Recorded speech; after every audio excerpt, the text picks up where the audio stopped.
Chapter 1. The night she ran, rain came down like nails against cobblestone, turning the narrow alley into a river of mud and shadow. Elena pressed her back against the cold brick wall, her breath coming in short, ragged bursts that misted in the October air. Her dress, once cream silk, now torn and stained, clung to her skin, heavy with water and fear. She shouldn't have come to the old quarter. Everyone knew better. Even tourists avoided these streets after sunset, when the gas lamps flickered and died, when the only light came from windows shuttered tight against something older than superstition. But she'd had nowhere else to run. Behind her, footsteps echoed, heavy, deliberate, not hurrying, because they didn't need to. They knew she was trapped. Elena. Marcus's voice carried through the rain, smooth as poisoned honey. You're only making this harder on yourself. She pressed a hand over her mouth to stifle a sob. 3 days ago, she'd stood in a cathedral in a borrowed white dress, believing she was about to marry a man who loved her. 3 days ago, she'd discovered the truth, that Marcus Thornwell collected pretty, naive women the way other men collected horses. That his family's fortune came from selling girls to the houses. That she was next. The houses. Even thinking the word made her stomach turn. Everyone whispered about them, the old families who never aged, who appeared only at night, who ruled the city from shadow courts ordinary people pretended didn't exist. The covenant governed their behavior, kept them from open hunting. But exceptions could be made. Deals could be struck, and Marcus had struck one. Elena pushed away from the wall and ran, her feet splashed through puddles, her lungs burning with cold air. The alley twisted left then right, narrowing until her shoulders nearly brushed both walls. A dead end loomed ahead, a courtyard ringed by crumbling buildings with empty windows like hollow eyes. She spun around. Marcus stood at the alley's mouth, flanked by 2 men she didn't recognize. They smiled with too many teeth. I tried to make this easy, Marcus said, stepping forward. A marriage, comfort, a few years before the transaction. But you had to go digging through my study, didn't you? He shook his head with mock disappointment. Now we do this the hard way. Elena's hand found the knife she'd stolen from the kitchen, a small pathetic thing, but it was all she had. Don't touch me, Marcus laughed. Darling, I don't need to. The House of Thorn paid in advance. All I have to do is deliver you. One of the men moved faster than should have been possible. Elena barely saw him cross the courtyard before his hand locked around her wrist, squeezing until the knife clattered to the stones. Pain shot up her arm. She screamed, "Sloppy Marcus." The new voice cut through the rain like a blade through silk, cold, precise, and utterly calm. Everyone froze. A figure stood in the courtyard's opposite entrance, where no one had been a moment before. Tall, dark coat that moved in a wind Elena couldn't feel. When lightning flashed overhead, she glimpsed a face that made her breath catch. Sharp cheekbones, pale skin, eyes like winter smoke that reflected the lightning back with an inhuman gleam. Marcus went white. Lord Ashford.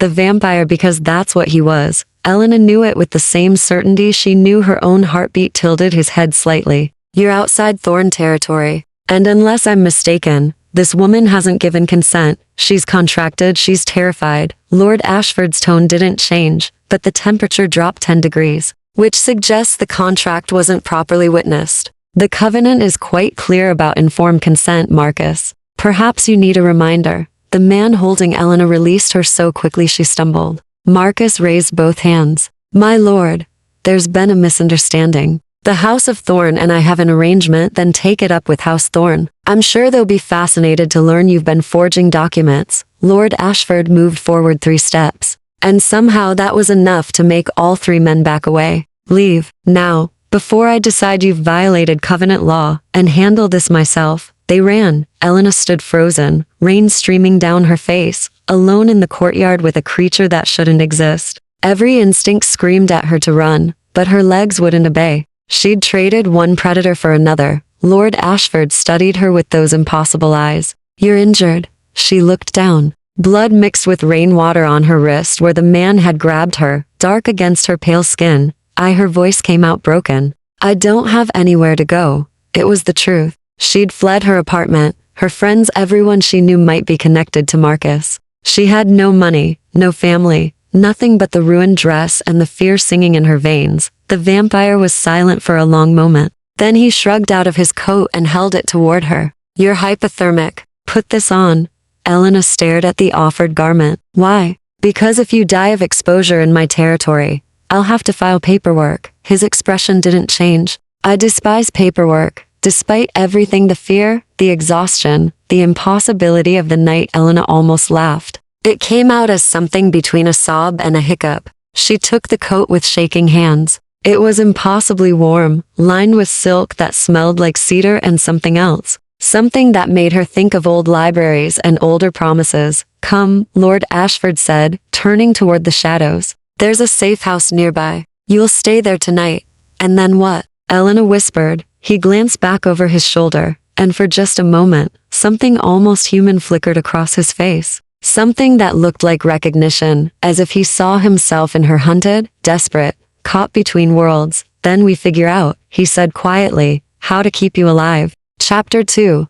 The House of Ash and Silence. The safe house was not what Elena expected. She'd imagined something from a Gothic novel: crumbling stone, cobwebs, perhaps a coffin or two. Instead, Lord Ashford led her through a hidden door in the courtyard wall and up a narrow staircase to what appeared to be a perfectly ordinary townhouse. Hardwood floors, crown molding, furniture that looked expensive but comfortable, arranged around a fireplace already crackling with warmth. That seemed impossible, given how quickly they'd arrived. Sit. He gestured to a chair near the fire. Elena hesitated, still clutching his coat around her shoulders. Now that the immediate danger had passed, awareness crept in. She was alone with a vampire, a creature that drank blood to survive, a being that had lived for how long? Centuries? Longer? I won't bite you without permission, Lord Ashford said dryly, as if reading her thoughts. The covenant forbids it. Sit down before you collapse. Her legs made the decision for her.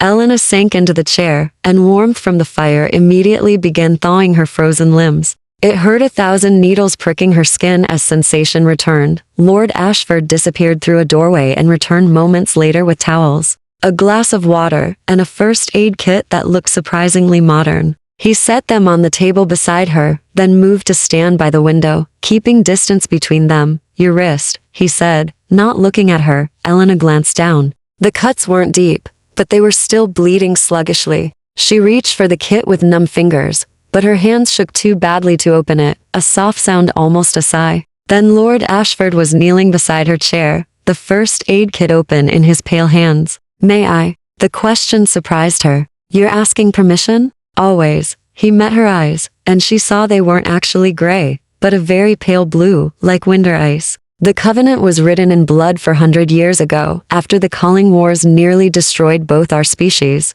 Its first law is consent. Without it freely given, we cannot feed, turn, or bind. Without it, we are monsters. Elena extended her wrist slowly. His fingers were cool against her skin as he cleaned the cuts with antiseptic that stung. His touch was careful, almost gentle, completely at odds with the lethal speed she'd witnessed in the courtyard. Why did you help me? She asked quietly. Marcus Thornwell is a parasite who preys on human desperation. He forges contracts, sells vulnerable women to houses that don't ask questions, and pockets the blood price. Lord Ashford wrapped gauze around her wrist with practiced precision. I despise slavers, but you need blood.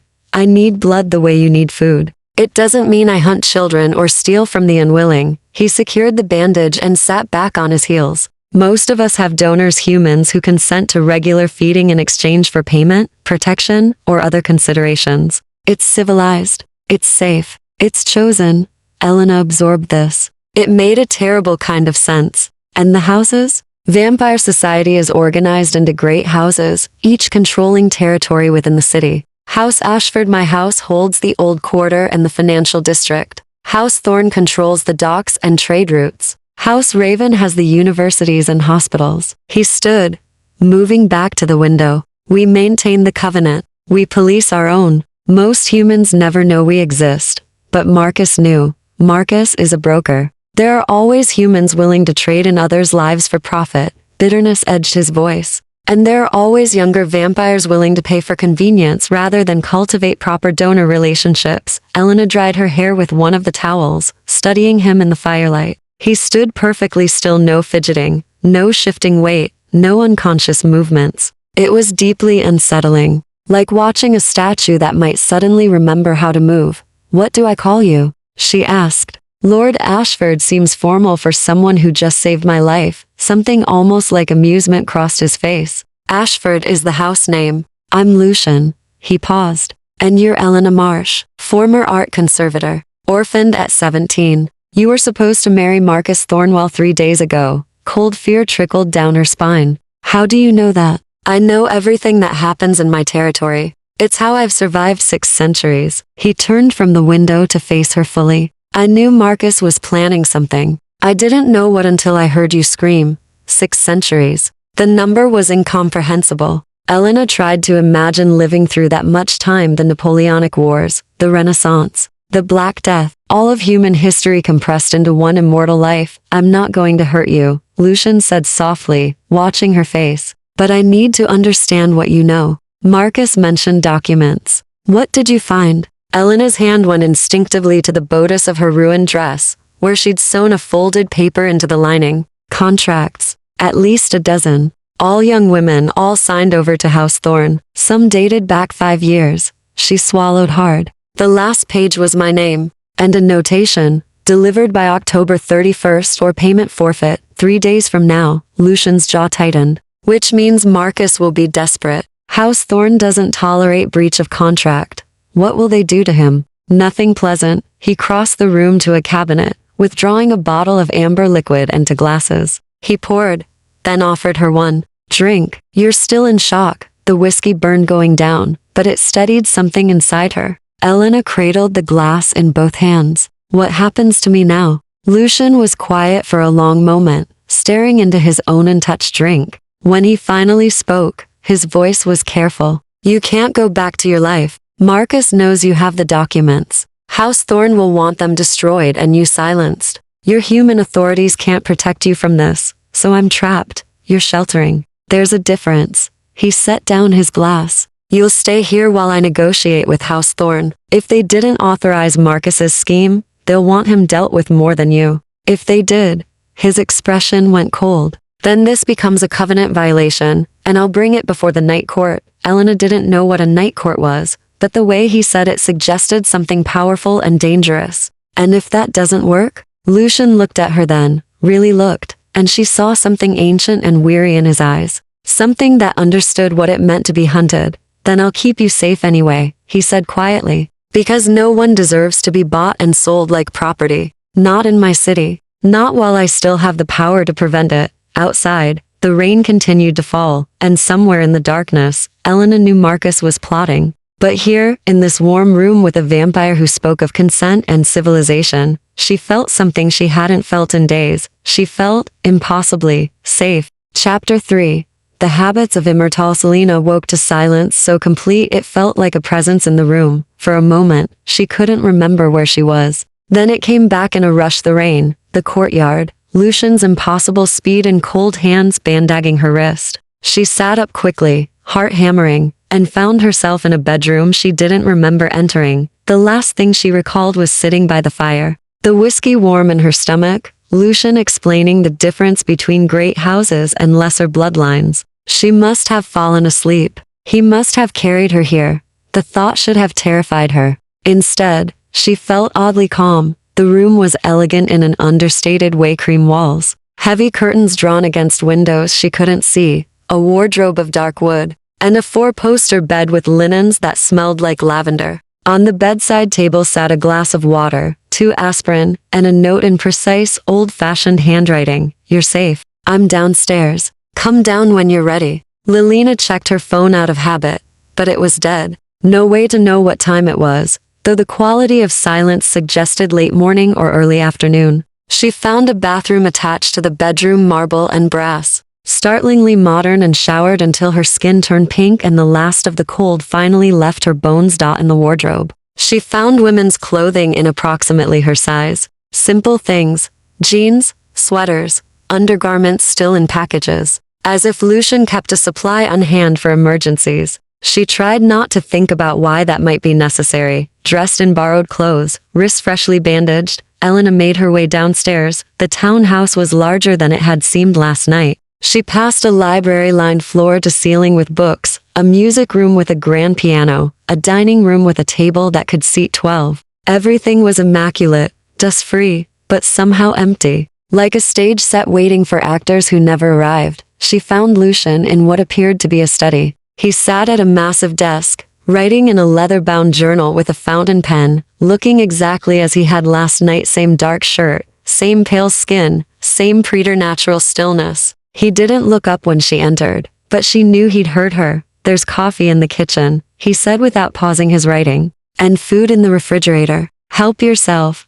Elena hesitated in the doorway. Do you eat?" "No," he finished whatever he was writing, blotted the page, then finally looked up. "Not for 200 years. I can tolerate small amounts of liquid wine, coffee, blood, but solid food isn't pleasant. Our bodies don't process it well after a certain age." "That sounds lonely." Something flickered across his face. "You learn to miss different things." He closed the journal and stood. "How's your wrist?" "Better." She showed him the bandage. "Thank you for everything." He nodded once, then moved past her into the hallway. "Come, I'll show you the kitchen." Elena followed, studying him in the daylight, or what passed for daylight in the shuttered house. "I thought vampires couldn't go out in the sun." "We can't. Direct sunlight causes immediate and catastrophic cellular damage. Even indirect light through windows is painful after prolonged exposure." He led her into a kitchen that was surprisingly well appointed. Hence the shutters. "And why I conduct all business after sunset." He moved through the kitchen with the ease of long familiarity, showing her where things were kept. Coffee pods, bread, eggs, butter. A refrigerator stocked like he was feeding a small family, though she suspected he never touched any of it. "Do you keep donors here?" she asked, then immediately regretted the question, but Lucian didn't seem offended. "Not regularly. I have 3 who visit on rotation: a medical student, a retired professor, and a woman who manages a gallery downtown. They come twice a week. We talk, I feed, they're compensated. It's civilized." "Do they know about the other donors?" "Of course. I don't hide my arrangements." He leaned against the counter, watching her make coffee with those unsettling ice blue eyes. "Secrecy breeds jealousy. Jealousy breeds resentment. Resentment breaks the covenant." Elena poured coffee into a mug that probably cost more than her old rent. "The covenant seems important to you." "The covenant is everything." His voice went hard. "Before it, we were hunted, burned, staked in our sleep. And we hunted in return. Whole villages drained, bloodlines ended, children turned into weapons. The culling wars lasted 60 years and nearly destroyed both species." He paused, something dark moving behind his eyes. "I fought in those wars. I've seen what we become without rules." Elena added cream to her coffee, processing this. 600 years old. Which meant he'd been turned in the 1400s, had lived through the Renaissance, the Reformation, the Industrial Revolution, had watched the world transform while remaining forever frozen at what, 30, 35? "Why did you become a vampire?" she asked quietly. "I didn't choose it." Lucian's expression went carefully blank. "I was dying of plague. My sire offered me a choice, death before dawn, or eternal night. I was young and terrified, and said yes." He looked away. "I've had 6 centuries to regret it." The bitterness in his voice surprised her. "You regret immortality?" "I regret what it cost. My family, my humanity, the ability to die." He straightened abruptly, as if regretting the confession. "But we're not discussing my existential complaints. We need to talk about your situation." Elena followed him back to the study, coffee in hand. Lucian gestured for her to sit in one of the leather chairs, while he remained standing, pacing slowly. She noticed he never stopped moving for long when he was thinking, as if the stillness was practiced, a mask he wore around others. "I sent word to House Thorne last night," he said, "requesting an audience with Lady Morgana, their house matron. She's agreed to meet tonight at midnight, neutral ground, and I'll present your evidence. If Marcus acted without house authorization, they'll disavow him and cancel the contract. You'll be free." He paused by the window, careful not to touch the curtains. "If they sanctioned his operation, it becomes complicated." "How complicated?" "Covenant violation. Which means I can challenge their right to conduct business in this city." "Which means?" He turned to face her. "War. Between houses. Very old, very powerful houses who haven't forgotten how to fight." Elena's coffee suddenly tasted like ash. "Because of me. Because of principle." His eyes held hers. "The covenant exists to protect both our species. When it's violated, it must be enforced. Otherwise, we return to the culling wars, She set down her coffee with shaking hands. I don't want people to die because of me. Then we hope Lady Morgana is reasonable. Lucian crossed to his desk, withdrawing the documents she'd sewn into her dress when had he taken them.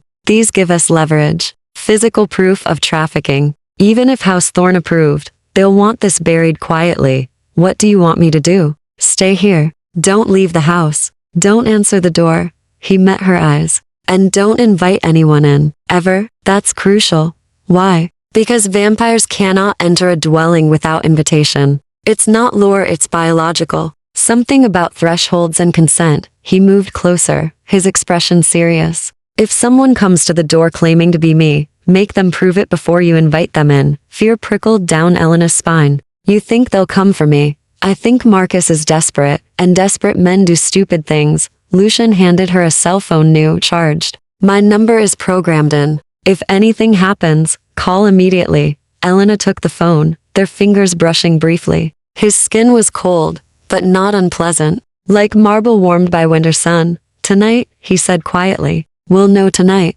Chapter 4. Questions in the dark. The hours crawled by like wounded things. Elena tried to distract herself. She explored the townhouse carefully, feeling like an intruder despite Lucian's permission. The library held books in a dozen languages, some so old the leather bindings cracked when she touched them. The music room's piano was perfectly tuned, sheet music for Chopin and Liszt scattered across the bench as if someone had just been playing, but it was the small things that caught her attention. The habits of immortals. In the study, she found journals stacked chronologically, decades of them, each labeled with years in that same precise handwriting. The most recent was open on the desk, 2024 to 2026. She didn't read it, but she saw sketches in the margins, buildings, faces, a particular sketch of the city skyline that looked like it had been drawn from memory. Over and over, as if he was trying to capture something that kept changing.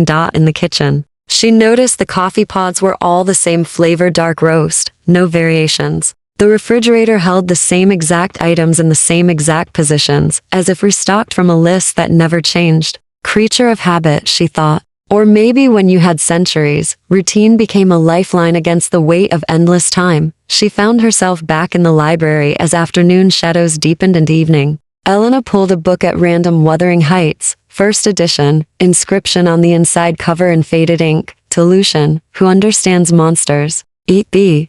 1848. She wondered who E.B. was, wondered if they were still alive, wondered if Lucian had loved them. Elena, she jumped, nearly dropping the book. Lucian stood in the doorway, and she hadn't heard him approach. He'd changed clothes, dark suit now, looking every inch the Lord his title suggested. But there was tension in his shoulders that hadn't been there this morning. It's time, he said quietly. Elena set down the book carefully. Already? The meeting is at midnight. We need to leave by 11. He studied her face. You don't have to come. You'd be safer here. But you want me there. He paused, then nodded once. Physical presence matters in vampire politics. If you're there, you're real. Not just a problem to be negotiated away. His expression softened slightly. But it will be dangerous. Lady Morgana is 3 centuries older than me, more powerful, less forgiving. Elena thought of Marcus, of the way he'd smiled while explaining she was already sold,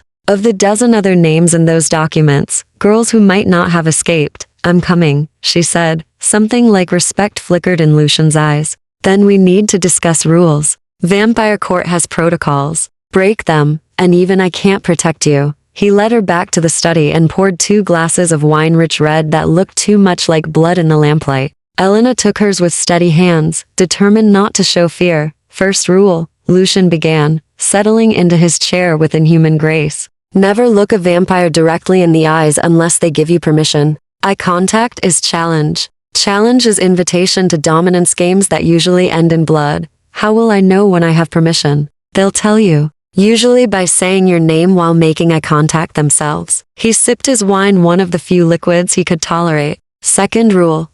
Do not speak unless spoken to. Do not interrupt. Do not offer opinions. You're human in a vampire court. Your voice matters only when acknowledged. Elena bristled. That sounds archaic? Insulting? Lucian's mouth curved slightly. It is, but it's also survival. We're predators, Elena. Apex predators who've learned to wear civilization like a coat. In court, the old rules surface. Hierarchy matters. Power matters. Perceived weakness gets exploited. Then why bring me at all? Because your presence forces Morgana to acknowledge you as a person, not property. It's harder to dismiss someone standing in front of you. He set down his wine. And because if she sees you're under my protection, she'll think twice about moving against you later. Your protection. Elena turned the words over. What does that mean exactly? Lucian was quiet for a long moment, studying the wine in his glass. It means I've claimed responsibility for your safety. In vampire law, that's binding. Any threat to you becomes a threat to House Ashford. Any harm done to you requires I respond. He looked up, meeting her eyes deliberately. It means I'm risking war to keep you alive. The weight of that settled over her like a cloak. Why? You don't know me. I know enough. His voice went soft. I know you're brave enough to run when you should have been paralyzed with fear. Smart enough to steal evidence before fleeing. Strong enough to stay conscious through shock and hypothermia. And I know that no one deserves to be traded like livestock. Elena felt something shift in her chest.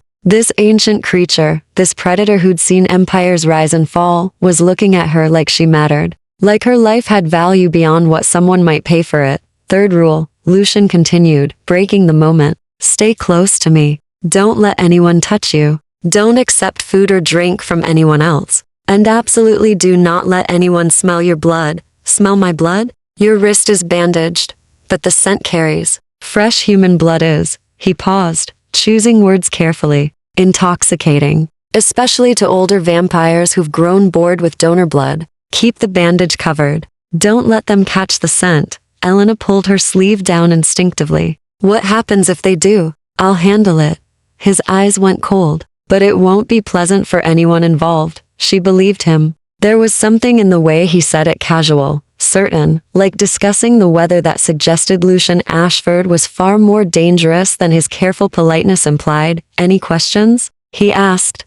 100. 1,000. But Elena settled on the one that mattered most. Do you think she'll let me go? Lady Morgana? Lucian stood, moving to the window where the last light of sunset bled through gaps in the shutters. I think Morgana is pragmatic. She'll weigh the profit from Marcus's operation against the cost of covenant violation. She'll consider House Ashford's strength, the Night Court's judgment, and whether killing you is worth the trouble. He turned, silhouetted against the dying light. And I think if she decides you're more trouble than you're worth, she'll try to eliminate the problem quietly. You mean kill me? Yes, no pretense. No soft lies. Which is why you stay beside me. Why? You follow every rule. Why? You let me do all the talking. He crossed to her, and for the first time, Elena saw something fierce in his expression. Something that had survived 6 centuries of darkness. Morgana is powerful, but I'm older than I look, and I've made this house what it is through blood and strategy.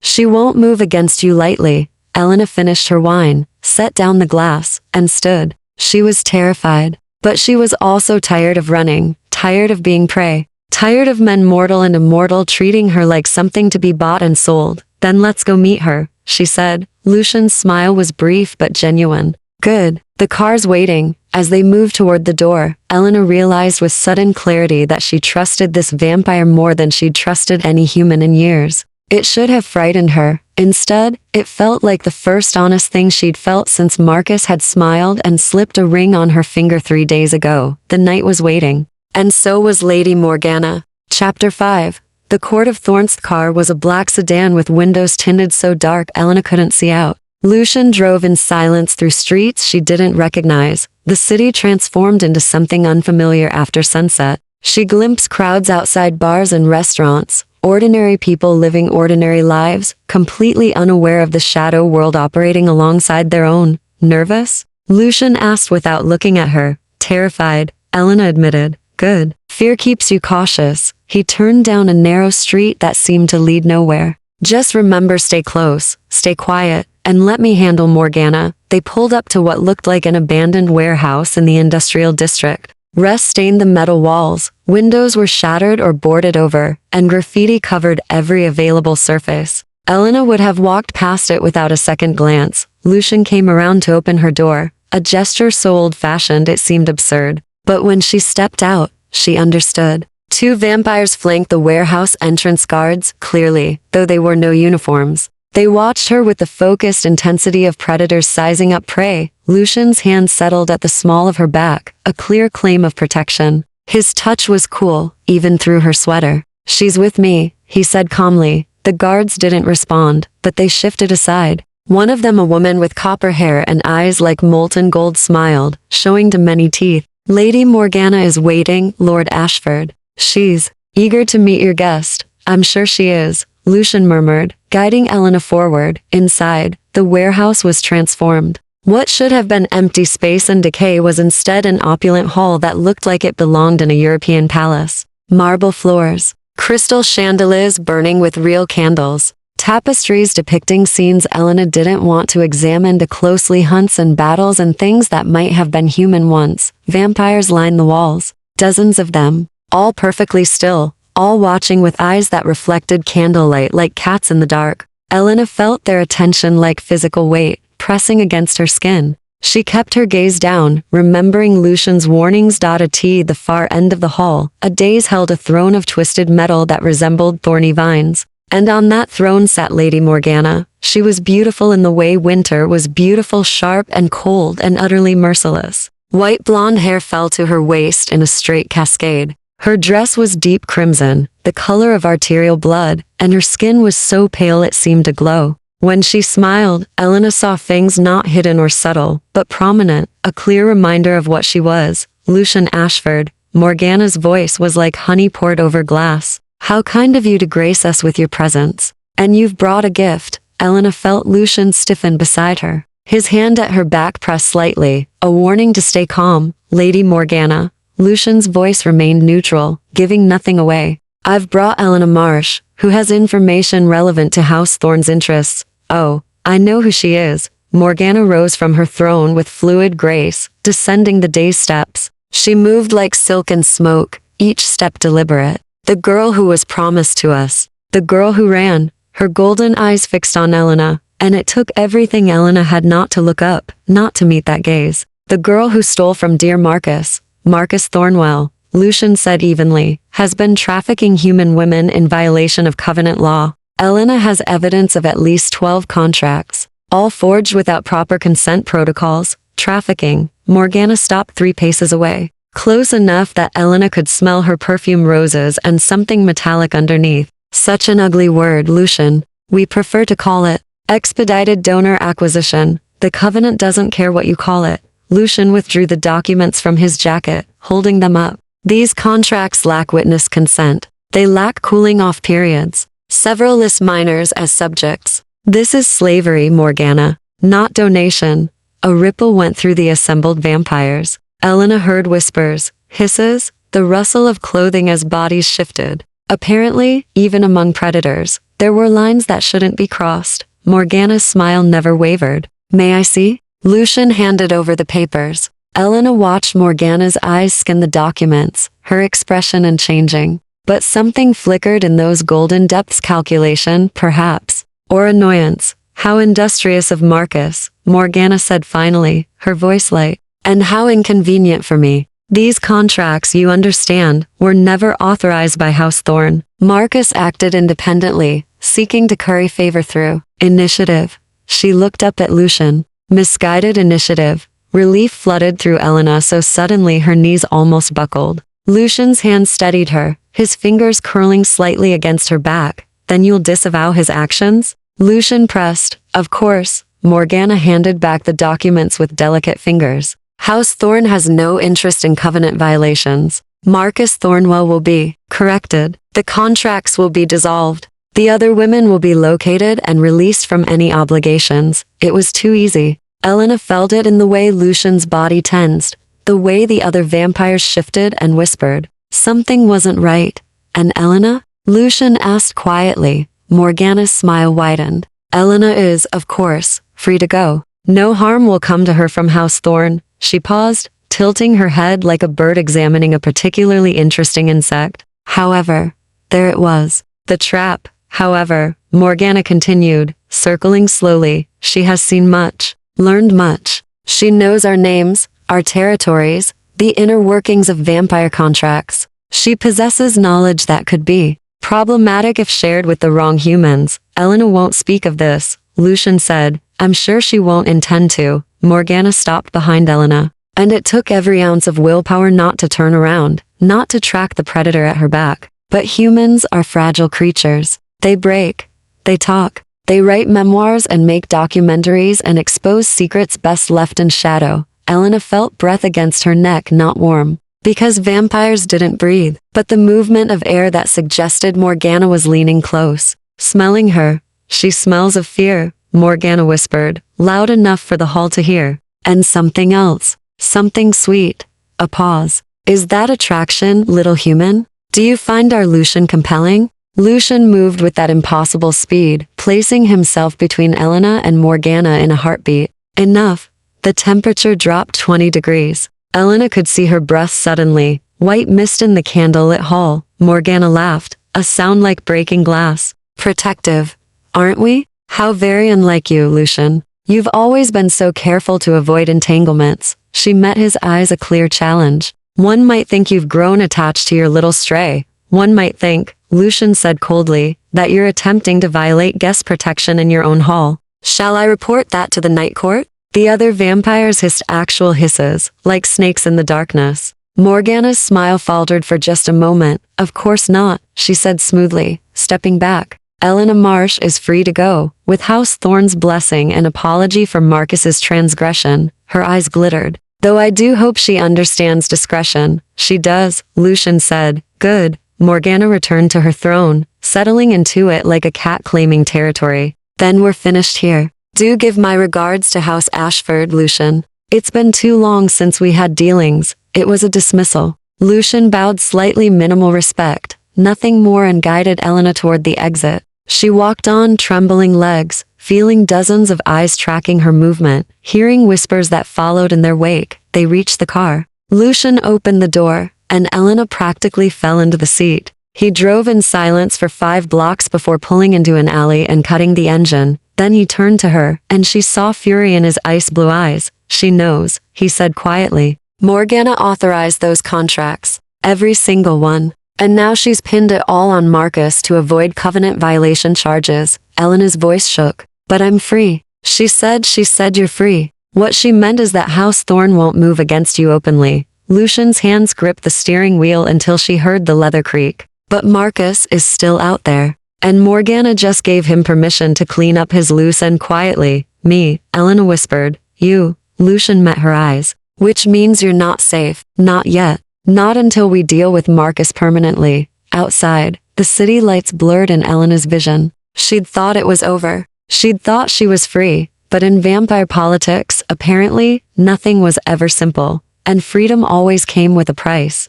Chapter 6. Blood and Bounder ISD didn't go back to the townhouse. Lucian drove in silence through the city, taking turns that seemed random until Elena realized he was checking for followers. His eyes flicked constantly to the rearview mirror, his jaw tight with tension that radiated through the car like static electricity. Where are we going? She finally asked. Somewhere Marcus won't think to look. He turned down a residential street lined with elegant brownstones. A secondary property. Only my most trusted donors know about it. Won't Morgana have told him? Morgana doesn't know everything about House Ashford. A grim smile touched his lips. I've been playing this game for 6 centuries. I know how to keep secrets. He pulled into an underground garage beneath one of the brownstones, and Elena felt the weight of earth settle over her as they descended. Safe, hidden, buried.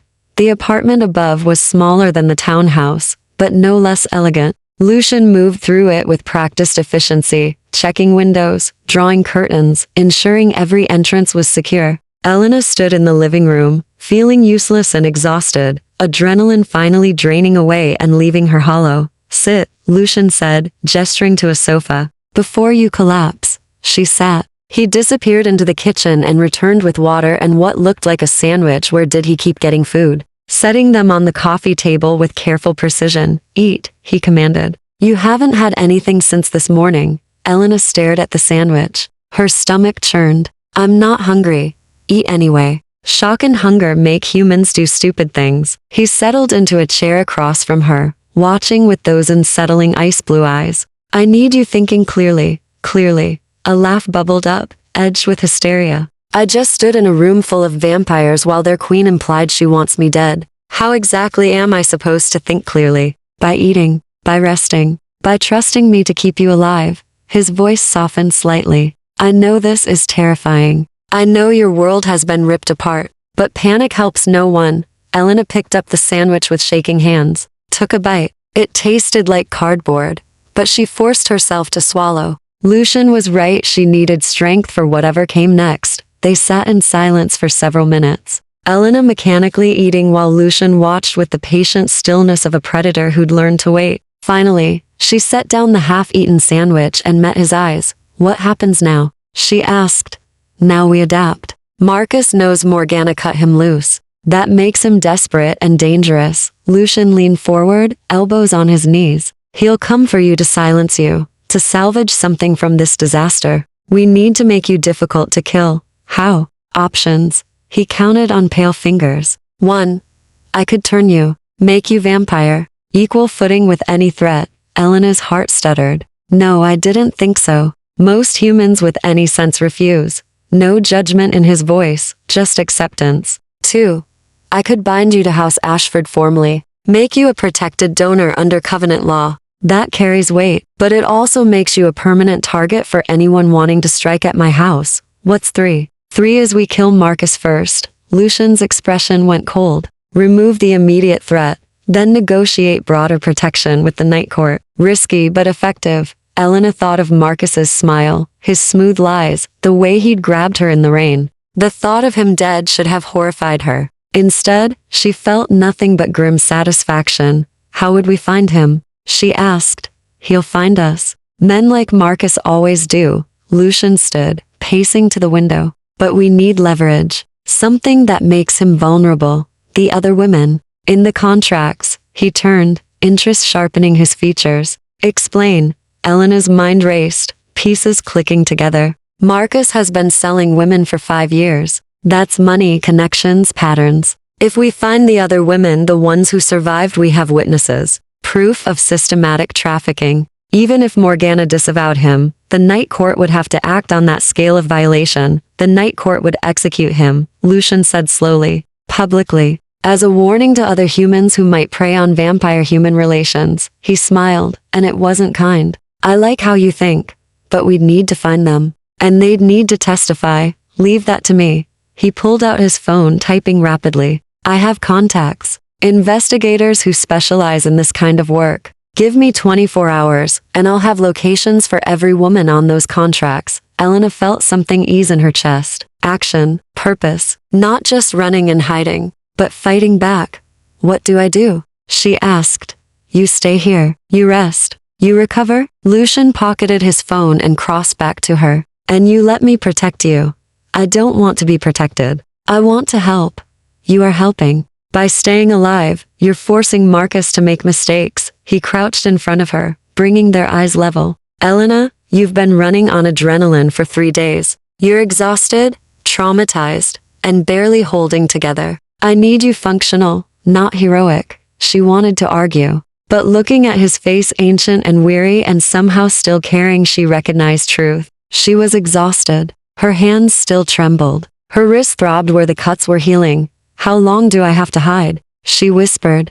Days, maybe a week. He reached out slowly, telegraphing the movement, and touched her bandaged wrist with careful fingers. The cuts are healing well, but the scent lingers. Until that's gone, you're vulnerable to any vampire who catches the smell. Elena looked down at their hands, her olive skin and his marble pale. Warm mortal flesh and immortal cold, touching in the lamplight. She should pull away. Should maintain distance from this creature who drank blood and walked in darkness. Instead, she found herself asking, does it call to you? My blood? Lucian went very still. Yes. But you haven't. No. He pulled his hand back slowly. And I won't. Not without your explicit, enthusiastic, uncoerced consent, which you cannot give right now because you're under my protection, and therefore any consent would be inherently compromised. The careful parsing of ethics surprised her. You've thought about this. I've thought about little else since I carried you to bed last night. He stood abruptly, putting distance between them. Your blood sings, Elena. It's sweet and bright and young. Everything mine hasn't been for 6 centuries. But I've lived long enough to know that taking what I want destroys what I value. The confession hung in the air between them. Elena's pulse hammered in her throat, and she knew he could hear it, could probably see the flutter of her heartbeat through her skin. What do you value? She asked quietly. Lucian looked at her then, really looked, and she saw something raw in his expression. Something that had been buried under centuries of control. Choice, he said finally. Agency, the right to say no without consequences. His voice dropped. Everything Marcus tried to steal from you. Elena stood, legs unsteady, and crossed to where he stood by the window. She stopped a careful foot away, close enough to speak softly, far enough to maintain the boundary he'd drawn. Thank you, she said, for seeing me as a person, not property, not prey. Just Elena, he repeated, something like a smile touching his mouth. Who breaks into her fiancé's study, steals evidence, runs through a storm, and argues with vampires in their own court. You're not just anything. Something warm unfurled in her chest. Gratitude, recognition, maybe the first spark of something more complicated. But before she could name it, Lucian's phone buzzed. He checked it, and his expression went cold. What? Elena asked. Marcus. He showed her the screen, a text message with an address. He wants to meet. Tomorrow night. Says he has information about the other women. It's a trap, obviously. Lucian's smile was sharp. But it's also an opportunity. He's coming to us. Which means we control the field. We? Elena raised an eyebrow.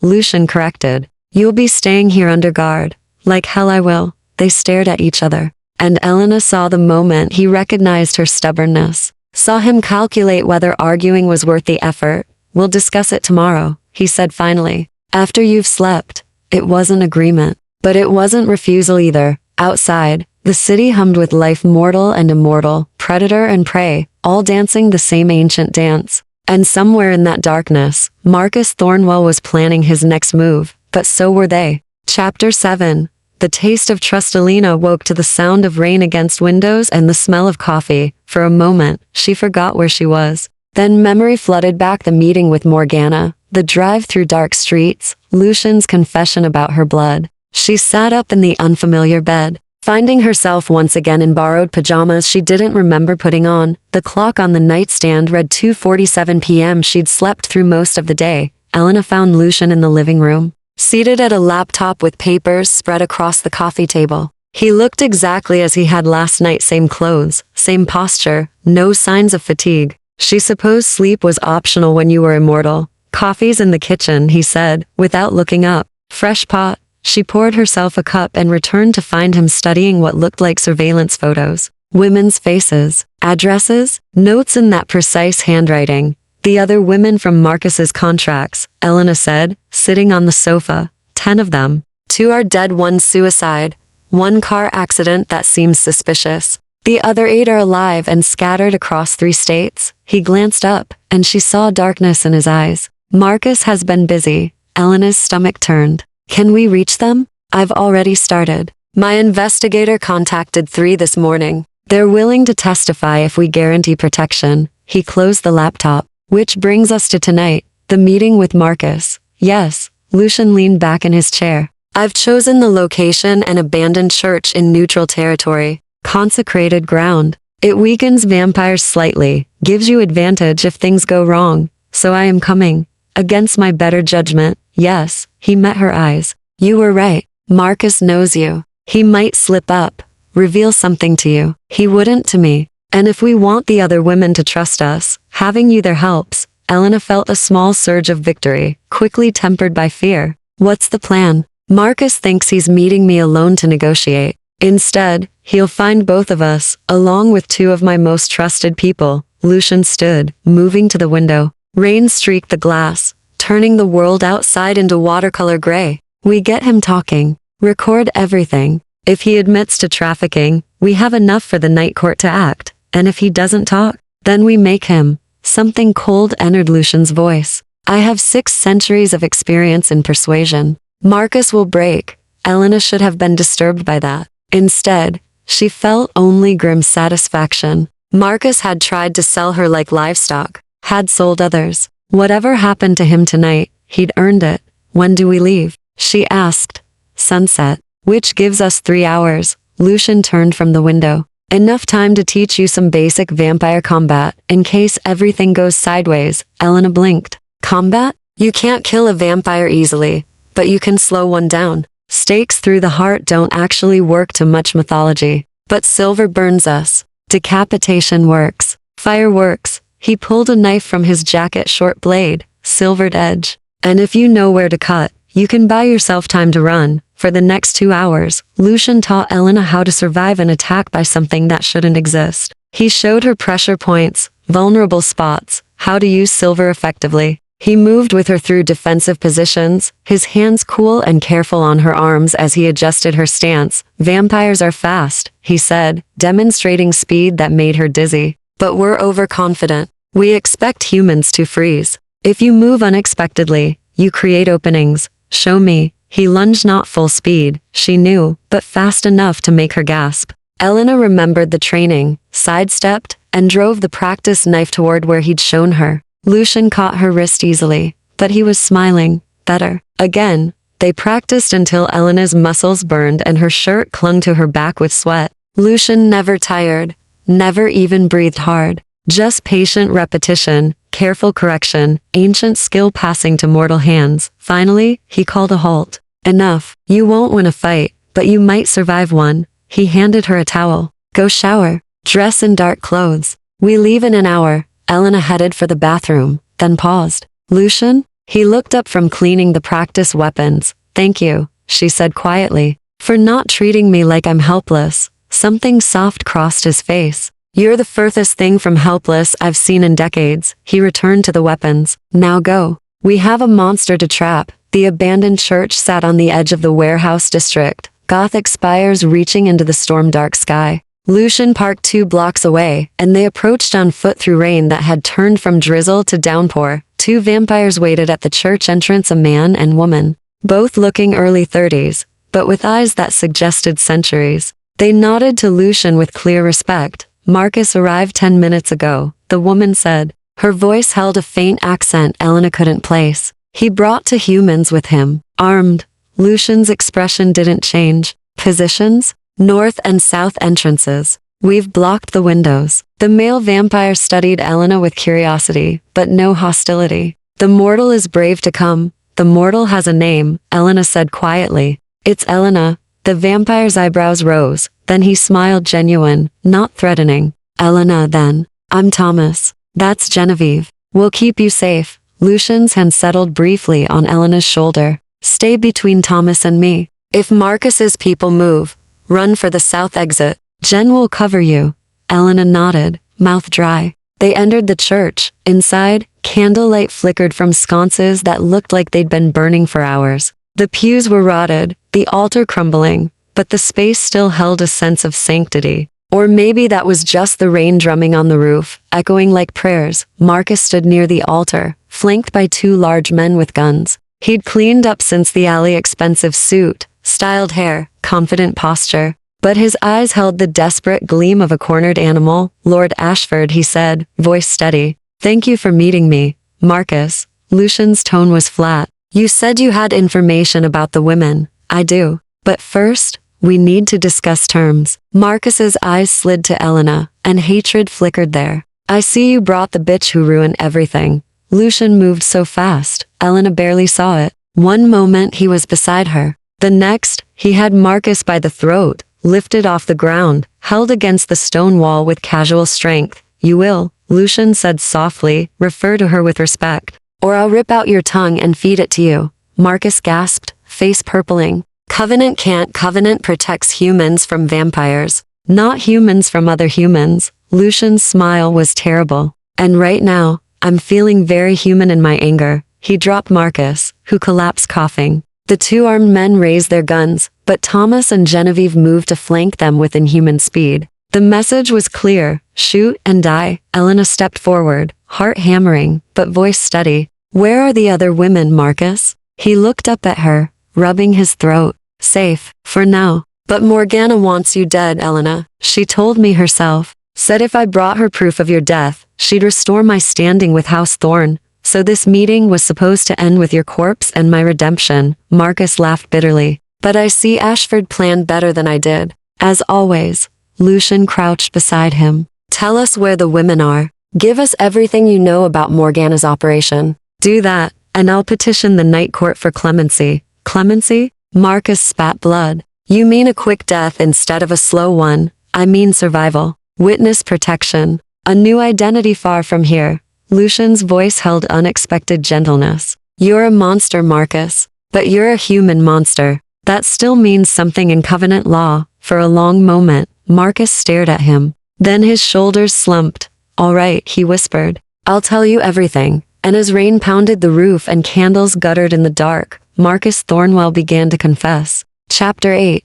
The weight of confession. Marcus talked for an hour. Elena sat on a rotting pew, recording everything on her phone while Lucian stood perfectly still, listening with the patient attention of someone who'd interrogated centuries of liars. Thomas and Genevieve kept Marcus's guards subdued. No violence needed. Just the implicit threat of what they could do if provoked. The confession was worse than Elena had imagined. Marcus hadn't just sold 12 women. He'd been operating for 8 years, not 5. There were at least 30 victims, maybe more. He'd targeted the vulnerable orphans, immigrants, women fleeing abuse, women no one would miss. He'd wooed them, promised them safety, then delivered them to vampires who paid premium prices for untraceable donors. Morgana knew from the beginning, Marcus said, voice hollow. She funded the operation, provided the contracts, even helped dispose of the ones who didn't survive the transition. Elena's stomach turned. How many died? 7, maybe 8.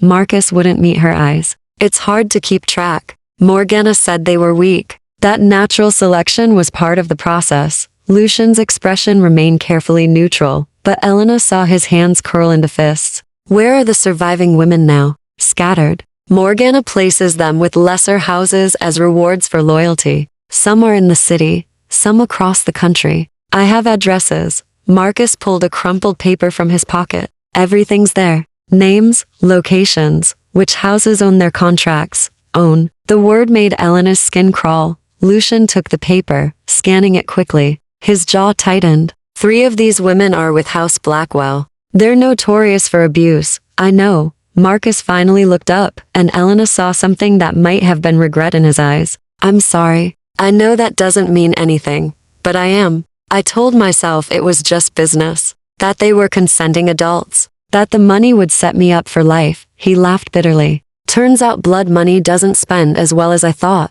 Why did you do it? Elena heard herself ask. Was it just greed? At first, yes. But then, Marcus shook his head. Morgana has a way of making you feel special. Like you're part of something bigger. She'd invite me to House Thorn events, introduce me to vampires who'd lived through history. I felt powerful, important. His voice dropped. And I was terrified of what she'd do if I tried to stop. Lucian crouched in front of him again. When did you realize you were into deep? About 2 years ago. There was a girl, Sophie, 19, pianist, beautiful. Marcus's hands trembled. She figured out what was happening before I could deliver her. Tried to run. Morgana's people found her. He closed his eyes. They made me watch what they did to her. As a lesson about breach of contract, the church fell silent, except for rain and the distant rumble of thunder. Elena felt tears on her cheeks, but couldn't remember starting to cry.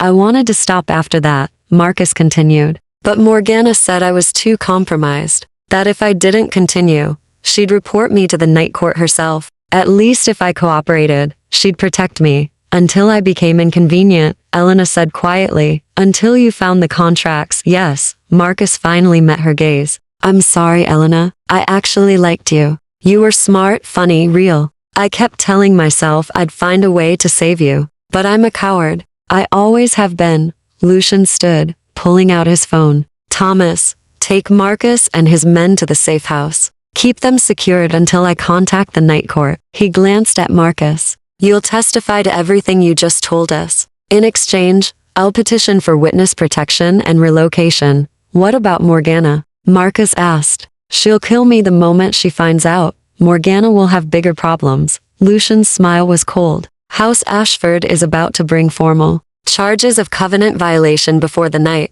Court, trafficking, murder, conspiracy. She'll be too busy defending herself to worry about you. Thomas hauled Marcus to his feet. As they moved toward the exit, Marcus paused, looking back at Elena. For what it's worth, he said, I'm glad you got away. You deserved better than what I planned for you.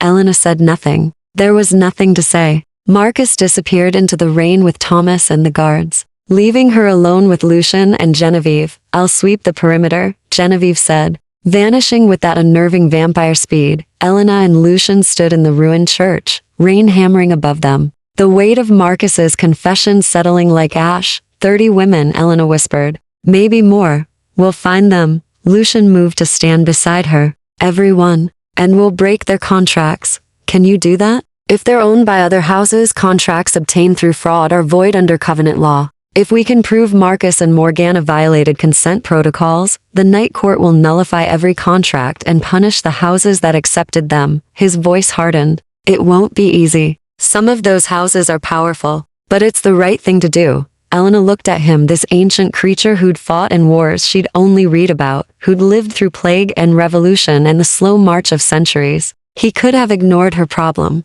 could have let Marcus sell her and moved on with his immortal existence. Instead, he was preparing to start a war. Why? She asked. Why risk so much for strangers? Lucian was quiet for a long moment, staring at the ruined altar. I told you I was turned during the plague. What I didn't mention was that I was turned against my will. My sire found me dying and decided I'd make an attractive addition to his household. His jaw tightened. I spent 50 years as his property before the culling wars freed me. I know what it's like to be owned, to have no choice, to be treated as an object. He turned to face her fully, and she saw ancient pain in his eyes. I built House Ashford on one principle: consent matters. Always, in feeding, in turning, in every interaction between our species. I won't tolerate violations in my city. His voice softened. And I won't tolerate what was done to you. Elena felt something crack open in her chest, all the fear and anger and grief she'd been holding since Marcus's betrayal. She'd been so strong, so controlled, so determined not to break, but standing in this ruined church with a vampire who understood what it meant to be powerless. She finally let herself feel it all. The tears came hard and fast. Elena tried to stifle the sobs, but they ripped through her like storms. She felt Lucian's arms around her, cool and careful, holding her with a gentleness that shouldn't exist in something so ancient and dangerous. You're safe, he murmured against her hair. I've got you. You're safe. And for the first time since this nightmare began, Elena believed him. They stood like that until her tears ran dry, rain drumming overhead. Two creatures from different worlds finding unexpected comfort in the dark. When Elena finally pulled back, Lucian's shirt was soaked with her tears and possibly some rain that had leaked through the broken roof. Sorry, she said, voice rough. Don't be. He brushed a strand of wet hair from her face with careful fingers. You've been through hell. You're allowed to break sometimes. I don't want to be weak. Crying isn't weakness. It's being human. He smiled slightly. I'd give a lot to still remember how. Elena looked up at him, at this impossible man who'd saved her life twice now, who fought for consent and choice and dignity even though he was a predator by nature. She saw the loneliness in him, the weight of centuries, the careful distance he maintained from everything that might matter, and she realized with sudden, terrifying clarity that she was starting to care about him, not as a protector or savior, but as a person, as Lucian. We should go, he said quietly, as if sensing the shift in her emotions. The night court convenes at midnight. I need to file charges before Morgana hears about Marcus's confession. Elena nodded, stepping back and wiping her face. What do you need me to do? Come with me. Testify. He met her eyes. Stand in front of the oldest, most powerful vampires in the city and tell them what Marcus did, what Morgana allowed. Make them see you as a person, not a problem. It should have terrified her. Instead, Elena felt only determination. Let's go, she said. Let's end this. They walked out into the rain together, and somewhere in the city, the night court was stirring. Chapter 9.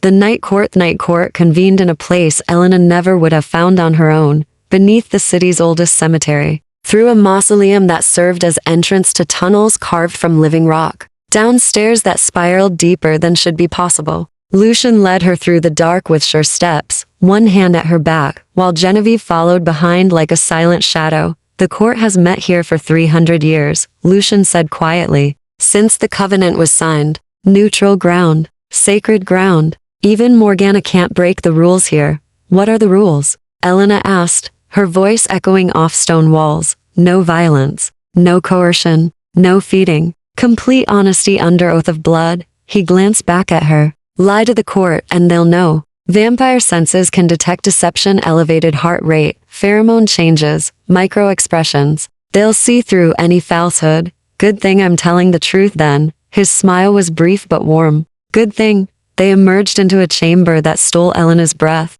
Carved entirely from stone, it resembled a cathedral designed by someone who'd never seen sunlight. Gothic arches soared overhead, columns twisted like ancient trees. And at the center sat a circular table of black marble, surrounded by 13 throne-like chairs. Only 7 were occupied. Elena recognized Morgana immediately, white blonde hair like a beacon in the dim light. Crimson dress replaced by formal black. She sat perfectly still, but her golden eyes tracked Elena's entrance with predatory focus. The other vampires were equally striking. An Asian woman who looked 20, but wore her centuries like a crown. A dark-skinned man, with silver at his temples and eyes like burnished gold. A pale, androgynous figure whose age was impossible to determine. Each radiated power that made Elena's instincts scream to run. The head of the table sat the eldest, a woman who appeared 60 but somehow beautiful with it. Silver hair bound in an intricate braid, eyes so dark they seemed to swallow light. She wore simple gray robes and a pendant that caught the torchlight like captured stars. Lord Ashford, she said, voice carrying the weight of absolute authority. You have requested emergency session. State your grievance. Lucian bowed deeper than he had to Morgana. Elena noticed. High Justice Katarina, I bring formal charges of covenant violation against House Thorn and its matron, Lady Morgana. The chamber fell silent. Morgana's expression didn't change, but Elena saw her hands tighten on the armrests. Serious charges, Katarina said. Present your evidence. Lucian gestured, and Thomas appeared from the shadows with Marcus between the guards. Marcus looked terrified, but he walked forward steadily, stopping before the court. This is Marcus Thornwell, Lucian said. Human broker who has been trafficking women to vampire houses for 8 years under House Thorn's direction. He has confessed to at least 30 cases of fraudulent contracts, 7 deaths and systematic violation of consent protocols. Murmurs rippled through the court. The Asian vampire leaned forward.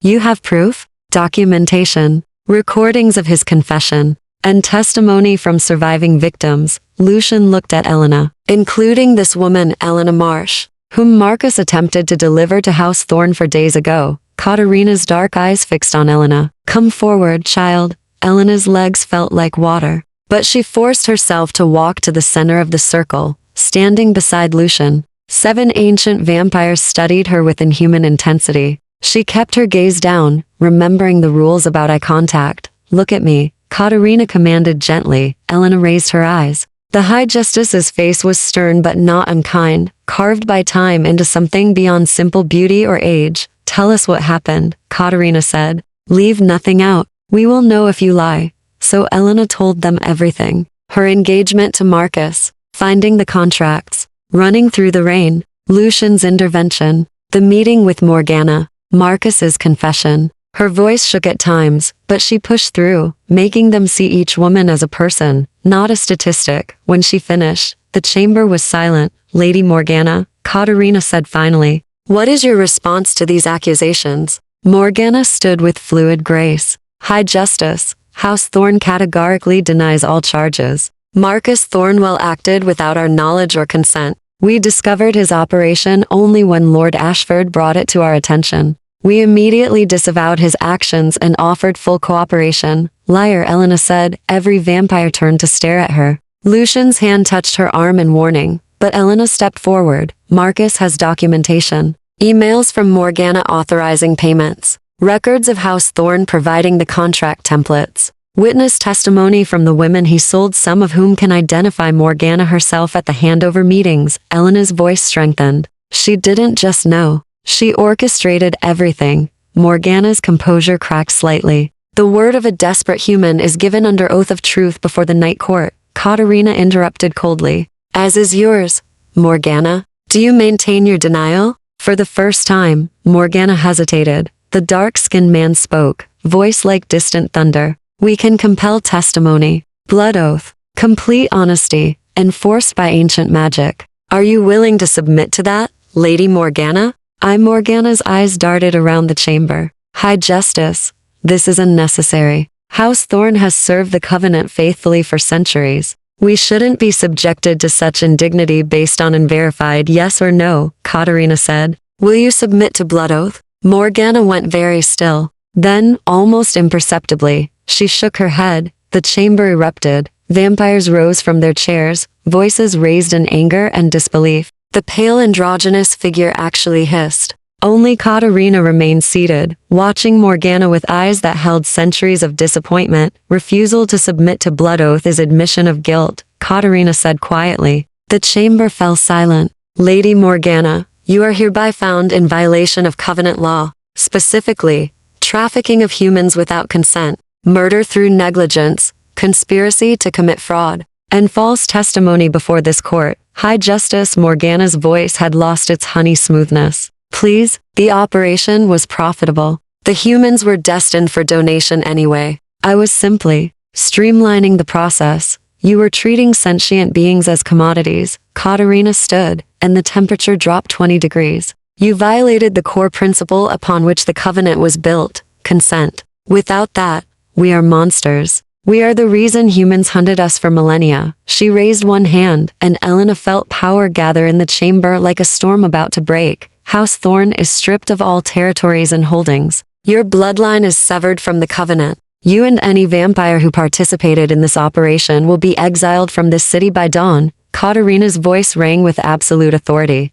Should you ever return, the penalty is final death. Morgana's face went white. You can't. I can. And I have. Katarina looked to the other court members. Is there dissent? Silence. Even the vampires who had seemed sympathetic to Morgana said nothing. Then it's decided. Katarina turned to Lucian. House Ashford will assume House Thorn's territories and responsibilities. You will locate all surviving victims and nullify their contracts. Any vampire found complicit in this scheme will face judgment. Lucian bowed deeply. Thank you, High Justice. Katarina's gaze moved to Elena. You showed great courage tonight, Elena Marsh. The Covenant owes you a debt. I don't want a debt, Elena said quietly. I want the other women freed. That's all. Something like approval flickered in Katarina's ancient eyes. It will be done. She looked back at Morgana. You have until dawn. Then my enforcers will ensure your compliance. Go. Morgana stood frozen for a moment, hatred burning in her golden eyes. She looked at Elena, and the promise in that gaze was clear. This wasn't over. Then she turned and fled, vanishing into the tunnels with inhuman speed. The court session dissolved. Vampires approached Lucian, offering congratulations and discussing territory transfers. Elena stood aside, suddenly exhausted, adrenaline draining away and leaving her hollow. Genevieve appeared at her elbow. You did well. Most humans would have fainted in front of the court. I was too angry to faint, Elena admitted. Good anger. Genevieve smiled. The useful kind? Lucian finished his conversations and returned to Elena's side. Come, we're done here. They climbed back through the tunnels, up the spiral stairs, through the mausoleum into the cemetery, where dawn was just beginning to gray the eastern sky. Lucian pulled his coat tighter, avoiding even the indirect light. We have 2 hours before sunrise, he said. Enough time to get you home. The real home, the townhouse. You'll be safe there now. Elena looked at him in the pre-dawn light. This ancient creature who'd risked everything for a stranger's freedom. What happens now? Now we find the other women. Free them. Rebuild. He met her eyes. And you decide what comes next for you. What do you mean? You're safe now, Elena. Marcus is in custody. Morgana is exiled. House Thorn is dissolved. His voice went carefully neutral. You can return to your life. Start over. Leave this world behind. The offer should have been everything she wanted. Freedom, safety, a return to normal. Instead, it felt like losing something precious she'd only just discovered. And if I don't want to leave? She heard herself ask. Lucian went very still. Then we talk. About what that means. What it could cost you. What it might give you in return. Chapter 10. Dawn and Decision. Townhouse felt different in the morning light. Elena stood by the window in the library, watching the sun paint the city gold and amber. Behind her, shutters remained firmly closed in the rest of the house, protecting Lucian from the light that would destroy him. He'd disappeared to his private chambers hours ago, exhausted from the night court proceedings and the approaching dawn. Sleep, he'd said, before vanishing up the stairs. We'll talk tonight. But Elena couldn't sleep. Too much adrenaline, too many thoughts spinning through her mind like leaves in a storm. She was free, truly free. Marcus was in custody awaiting trial. Morgana was exiled. The night court had validated everything she'd said, acknowledged the crime committed against her and 30 other women. She could walk out this door and return to her old life, except that life was ashes now. Her apartment had been leased to someone else. Her job at the conservation lab had surely replaced her after a week's absence. Her friends, the few she'd had, were Marcus's friends, part of his carefully constructed web of normalcy and lies. She had no family, no TIs, nothing waiting for her except the prospect of starting over alone. But here, in this house of shadows and secrets, she'd found something she hadn't expected: purpose, protection, and a vampire who looked at her like she was more than just another mortal complication in his immortal existence. You're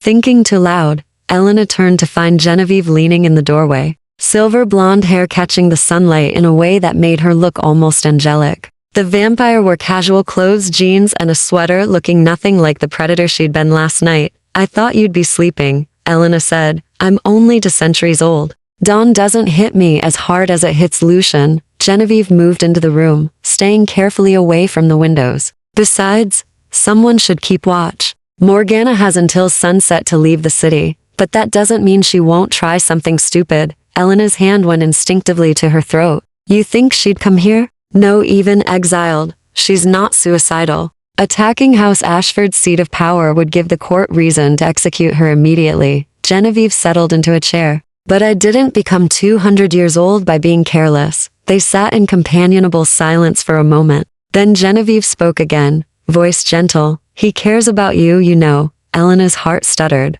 What? Lucian. He cares about you. Genevieve's smile was knowing. I've worked for House Ashford for 70 years. I've never seen him this protective over anyone. Not donors, not allies, not even family. He's just being honorable. Following the covenant. The covenant doesn't require him to face down Morgana personally. Doesn't require him to start a territorial war over one human. Doesn't require him to look at you the way he does. Genevieve leaned forward. Like your sunlight. And he's been in darkness so long he'd forgotten what warmth felt like. Elena's throat tightened. He's 600 years old. I'm 28. What could I possibly give him? Genevieve interrupted. Hope, change, a reason to care about something beyond duty and territory. She paused. Do you know why Lucian built House Ashford? On principles of consent and choice? He told me he was turned against his will. He was. And his sire treated him as property for 50 years. Lucian learned to survive by becoming ice-cold, controlled, and touchable. Genevieve's expression softened. The culling wars freed him physically, but emotionally, mentally, he's still in that prison, still holding everyone at arm's length, because attachment means vulnerability, and vulnerability means pain. But he has donors, friends, you. We're colleagues, carefully maintained relationships with clear boundaries and expectations. Nothing that risks his heart. Genevieve met Elena's eyes. You're different. You got under his defenses before he could stop you. And now he's terrified. Elena thought of Lucian's careful distance. The way he stepped back whenever they got too close. The careful parsing of consent and ethics that kept them separated by rules and propriety. What am I supposed to do with that? She asked quietly. Whatever you want. But Genevieve's voice turned serious. You need to understand what you'd be choosing. Life with a vampire isn't easy. We can't give you normal, can't give you daylight, picnics, or children, or growing old together. We can offer protection, passion, partnership. But everything comes with a cost. What cost? Isolation from human society eventually. As you age, and we don't, people notice. Questions get asked. Genevieve paused. And someday, you'll have to choose, mortality or transformation. Watch your vampire age you out of their life, or become one of us. The weight of it settled over Elena like a shroud. She'd been so focused on survival, on fighting Marcus and Morgana, that she hadn't thought about what came after. What it would mean to stay in this world. I need time, she said finally. Take it. But Genevieve stood, preparing to leave. Don't take too long. Lucian has spent 6 centuries alone. Now that he's found something worth holding onto, losing it might break what's left of his humanity. She left Elena alone with the morning light and impossible choices. Night fell like a curtain dropping. Elena had spent the day exploring the townhouse more thoroughly, finding pieces of Lucian's history scattered through rooms, paintings from the Renaissance, weapons from forgotten wars, books in dead languages, a music box that played melodies she didn't recognize, but that made her chest ache with their beauty. Each object told the story of a man who'd lived through more than she could imagine, who'd watched empires rise and fall, technologies transform the world, humanity evolve from superstition to science, and who'd remained fundamentally alone through all of it. She found him in the study as sunset painted the sky purple and gold. He stood by the window, watching the last light fade, wearing simple dark clothes that made him look younger somehow, more human. Elena. He turned, and she saw tension in his shoulders. Did you sleep? Some. You? Enough. He moved away from the window. I've been thinking about what happens next. I have contacts who can help you relocate. New identity, new city, enough money to start fresh. You'd be completely safe, completely free. And if I don't want that? The question hung between them like a held breath. Lucian went very still. Then you need to understand what you're choosing, he said quietly. This isn't a fairy tale, Elena. I'm not a prince who'll become human with true love's kiss. I'm a predator. I drink blood to survive. I'll outlive you by centuries if you stay mortal. And being close to me means being part of a world most humans don't even know exists. I know what you are.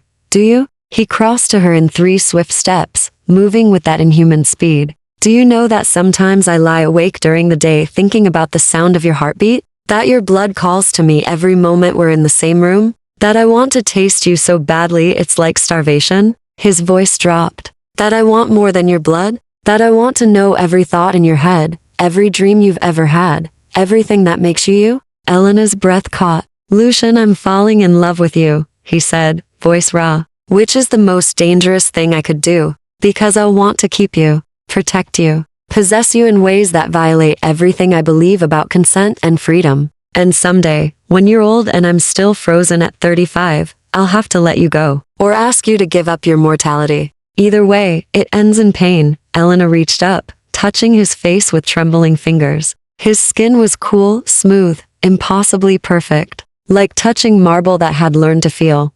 What if I want the pain? She whispered. What if I want the complicated, messy, impossible thing? What if I want you? Lucian closed his eyes, leaning into her touch like a man starving for contact. You don't know what you're asking.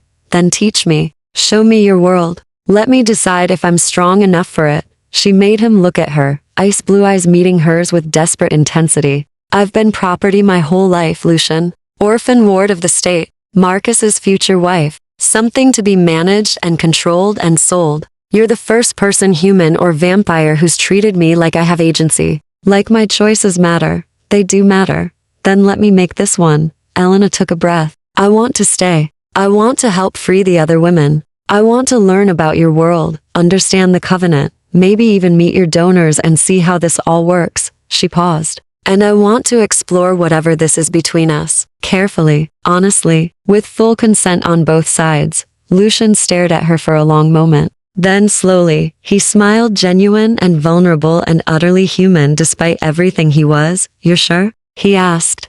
I'm terrified. But yes. He pulled her close, wrapping her in arms that were cool and strong and safe. Elena pressed her face against his chest, hearing no heartbeat, but feeling the tension ease from his body. We'll take it slow, he murmured against her hair. No rushing, no pressure, just seeing where this goes. Deal. They stood like that as night settled over the city, 2 beings from different worlds finding unexpected comfort in each other's arms. Outside, the freed women waited to be found. House Ashford's new territories needed organizing. The Covenant's rules continued their eternal dance, but here, in this moment, Elena Marsh and Lucian Ashford were simply 2 people choosing each other, and for the first time in 600 years, Lucian felt something he'd thought lost forever. Hope. Epilogue.